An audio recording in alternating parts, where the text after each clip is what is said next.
les médecins ont su que j'étais drépanocytaire quand ma cadette décède. Père à son âme, mon feu père avait toujours ce slogan. Tu dois vivre, il faut avoir une joie de vivre. Je m'appelle Abou Georgette, j'ai 58 ans, je suis enseignante de profession, j'habite Yaoundé, je suis drépanocytaire. Je vis avec depuis 58 ans, gloire à Dieu, je suis debout, mais c'est avec beaucoup de peine et beaucoup de mesures. J'ai commencé à avoir les crises à 8 ans. Je suis née dans une fratrie de 3, dont l'aîné est décédé, le garçon. Celle qui me suivait aussi, la fille est décédée. Donc quand la fille décède, parce que le garçon est parti très tôt, il avait 2 ou 3 ans. La fille c'était à 6 ans. C'est donc là que le médecin appelle mon père pour dire, bon, tenez, voilà cet enfant. Est-ce que vous avez d'autres enfants? Il a donc dit au médecin, il me reste un. C'est là où on découvre que je suis SS. Dès cet instant, mon père s'est armé de beaucoup de courage. Chaque fois que j'avais des crises, à des moments, mais je demandais au Seigneur de me prendre. En terminale, j'ai vu vraiment le feu. Mais de là à 30 ans, les crises étaient un peu espacées. J'ai accouché à 22 ans. Les crises ont commencé un peu à diminuer. Pour recommencer fort belle comme dans mon enfance, à 35 ans, les douleurs étaient atroces.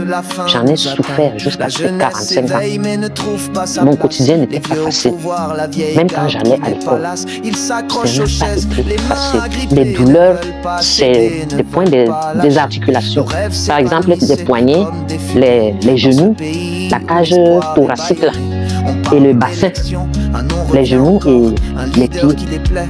Vraiment, quand vous avez cette douleur, vous pouvez regarder à peu près quand vous êtes chez les gens qui font du fer. Quand ils scient le fer là, ça donne des trucs qui sortent comme du feu ou comment. C'est à peu près ce sentiment-là que nous avons. C'est atroce, ça fait très mal. Je dis très mal. J'ai déjà accouché, j'ai déjà eu mal aux dents. S'il fallait faire un classement, je dirais la drépanocytose devant. J'aurais préféré accoucher 20 fois que d'avoir une crise. Et je vous dirais que les crises qui surviennent quand vous êtes dans le sommeil, mais c'est quand vous vous réveillez, c'est le cauchemar. C'est le cauchemar. Vous criez ici, on vous entend très loin à 500 mètres. Donc les crises ne préviennent pas. Et ça fait que les enfants... J'ai été transfusée 4 fois. En 2010, c'est la date de ma dernière transfusion. Cette maladie a eu un impact sur mon cursus scolaire. J'ai fait la terminale 2 trimestres. Premier trimestre et le dernier trimestre. Ça veut dire que je n'ai pas fait le deuxième trimestre en terminale. J'ai eu le bac. Gloire à Dieu cette année-là. Donc il y avait des moments où je disparaissais même de la salle de classe. Et mes parents avaient quand même eu le souci d'informer les responsables des établissements partout où j'étais pour mon cas. Et chaque fois que je tombais comme ça, mon père surtout allait voir le responsable de l'établissement pour lui signifier mon absence. Et je revenais aussi tôt. J'avais 20 ans. J'ai pensé à accoucher. La 21e année, j'ai accouché. Et j'ai été suivie de trop près. De trop près. Vous savez ce que vous êtes, ce qui est en vous. Vous ne pouvez pas avoir un partenaire SS, encore moins encore SS, non, peut-être AS, mais à la limite, c'est même pas bon. Il fallait que ce parent soit AA. Donc, ça a été le cas. J'ai d'abord vérifié, j'ai regardé. Et l'enfant est né, il était AS, tout de suite le garçon. À l'accouchement, même les médecins avaient peur. Ils avaient peur, puisqu'ils avaient déjà apprêté 2 poches de sang pour que, si jamais j'ai un problème de sang. Heureusement pour moi, bon, l'enfant est sorti. J'ai accouché par voie basse. Le deuxième, j'avais déjà, je peux dire, j'avais les pieds sur terre, je travaillais déjà.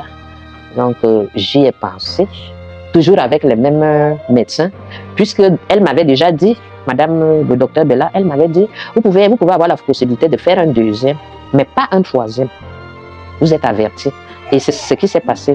La deuxième, ça a été très rude, très difficile. Oui. Et tout de suite après l'accouchement, elle m'a dit, ça va, c'est bon. Si tu essayes encore, tu vas partir. Donc, la deuxième, j'ai eu cet enfant à 31 ans. Les sorties, les boîtes de nuit, c'est-à-dire l'ambiance là, c'est bon, c'est bien. Mais quand vous rentrez, vous aurez une crise le matin. Et vraiment, vous allez pleurer seul, hein. C'est pas avec vos amis. J'aurais aimé faire ça. Les enfants qui jouent là, j'aurais aimé beaucoup de choses, danser, les loisirs. Mais les loisirs sont un peu limités. La nage, par exemple, j'aurais aussi voulu être dans l'eau chaque fois, mais il ne fallait pas. Mes parents, j'avais trop d'interdits. La lecture, j'aime bien. Et mon père m'a donné l'envie de suivre la radio. Ou bien il savait, il voyait, parce que ça me détendait un peu. Nous sommes vulnérables au froid. Prendre toujours des dispositions en sortant. si vous allez quelque part prendre votre pull, vous mettez dans le sac. Et s'il fait un mauvais temps, observez bien avant de sortir. Si possible, ne pas sortir. La même chose, 18 heures ne doit pas vous trouver dehors, surtout dans des endroits un peu, la pluie aussi. Boire beaucoup d'eau, je répète, boire beaucoup d'eau, à temps et à contre-temps. Ils doivent manger tout. Les légumes seraient favorables pour le sang, par exemple, pour avoir beaucoup de... Parce que vous savez, c'est la carence de sang là qui nous dérange. Et prendre au minimum un fruit par jour, ça dépend de n'importe quel fruit, dès que vous croisez. Il faut prendre. Il n'y a pas vraiment une carte pour ça. Il faut respecter les prises de médicaments, l'hygiène de vie. Pour moi, le premier conseil, c'est de toujours avoir espoir. Toujours. C'est la première règle de vie. Ne pas se sous-estimer et ne pas croire que c'est la fin du monde. Pas du tout. Pas du tout. Gardez cet espoir et parlez chaque fois, quel que soit ce que vous vivez intérieurement. Il faut toujours chercher un confident, soit le père, soit la mère. Vous leur dites tout. Il faut s'armer de beaucoup de courage, parents et enfants. Et je dirais aussi, comme les enfants au quartier, il y a Dieu dedans, dans ma vie. Il y a Dieu dedans. Beaucoup de prières.